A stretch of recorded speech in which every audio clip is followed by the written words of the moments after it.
Before, during, and after Apollo, Skylab, and ASTP, NASA's unmanned planetary programs were giving scientists exciting new glimpses into the history of the solar system, from early explorers to the infrared astronomy satellite. 7 Mariner spacecraft flew by the planets Mars, Venus, and Mercury, sending back a stream of pictures and data.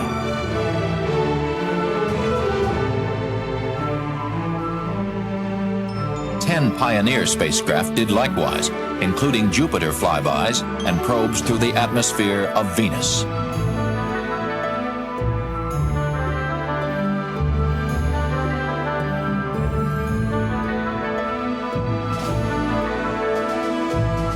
Pioneer 10 became the first man-made object to leave the solar system.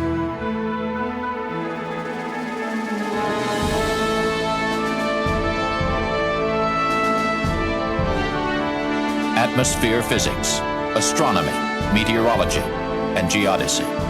These are just a few of the scientific disciplines studied by dozens of Explorer-class orbiters through the years.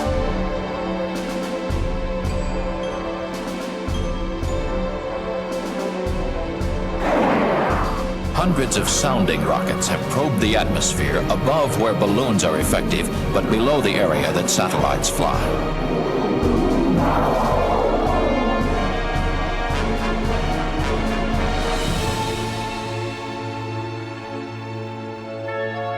Biosatellite was sent aloft to answer basic biological questions. Will cells divide normally while weightless? How does zero-G affect plant growth? Would radiation and weightlessness be a hazard on long-duration space flights? Everything from plants to primates were orbited aboard Biosatellite to find out. There were the OGOs, orbiting geophysical observatories that blossomed out like giant dragonflies in space. OSO, orbiting solar observatories, studied our sun and its influence on Earth.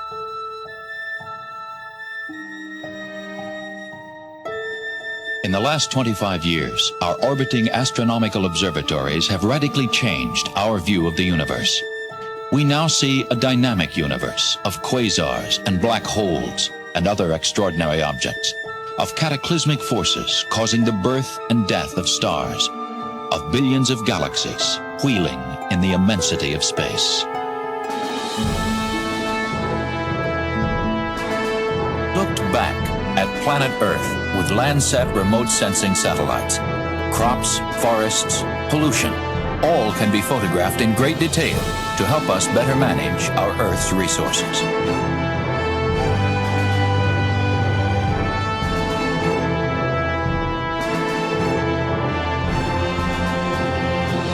The Viking program was a systematic effort to investigate the planet Mars.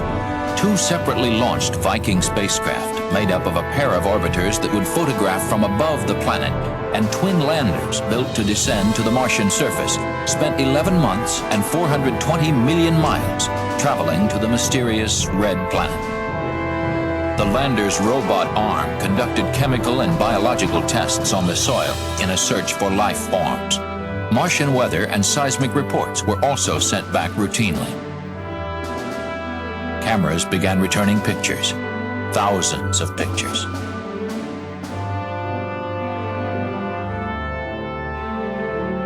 Color photographs showed a surface littered with rocks.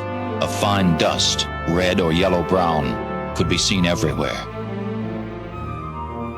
We even had a chance to view the 2 moons of Mars, Phobos and Deimos. Viking's complex science and technology were considered to be a triumph equal to the landings on the moon.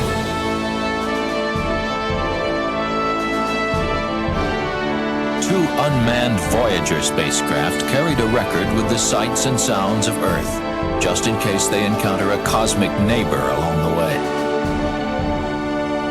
Their interplanetary journey was designed to take them past Jupiter and Saturn, and eventually one Voyager was to pass close to Uranus and Neptune.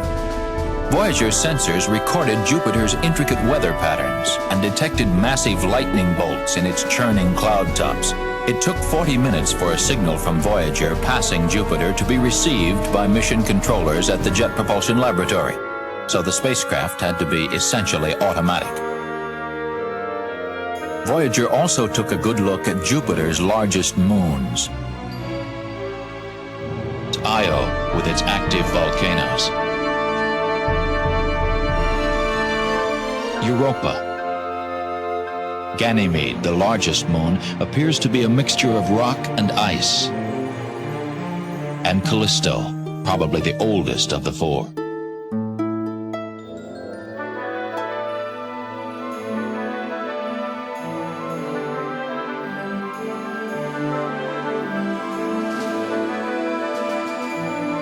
The Voyager's next assignment was to fly by Saturn and its moons.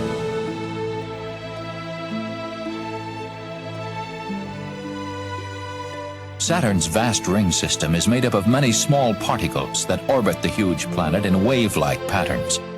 Its atmosphere is buffeted by a strong jet stream that blows eastward at 1,200 miles per hour. Voyager detected the hottest gases ever observed in the solar system, up to 1 billion degrees Fahrenheit.